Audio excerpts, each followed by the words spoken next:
વરસાદે પાણી ભરાયા, ડ્રેનેજ લાઇન તૂટી અને રસ્તા પર પાણી ફરી વળતા ડ્રેનેજના પાણી ફરી વળ્યા।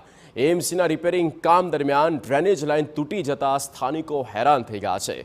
રસ્તા પર 1 થી 2 ફૂટ જેટલા ગંદા પાણી ભરાયા હતા અને હાલાકી વધી। અનેકવાર સ્થાનિકોની રજૂઆત છતાંય નિરાકરણ નથી આવતા લોકોમાં રોષ ફેલાયો। 7 દિવસમાં નક્કર કામગીરી નહીં થાય તો કોર્પોરેટરના ઘરે દેખાવ કરવાની ચીમકી અપાઈ।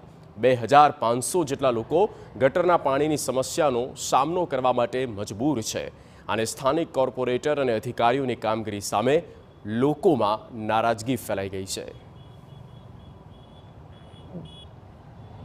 લગન ગાળો છે, લોકોને પાણીમાંથી આવવાનું, તમે કેનલ પાસે તો આવો, અહીં તો આવો કે દશા કેવી છે। ખાલી એક બાઇક જાય એટલી જ રસ્તો છે, બાકી રસ્તો જ નથી। અને પાણી જે દિવસે દિવસે ભરતું જાય ત્યાં ગંદુ પાણી, તો તમે મહેરબાની કરી આ વિસ્તારના કોર્પોરેટરે મ્યુનિસિપાલિટી કમિશનરને પણ લેટર આપ્યો, ધારાસભ્યએ લેટર આપ્યો। અમદાવાદના ન્યૂ રાણીપમાં કેન્દ્રીય ગૃહમંત્રી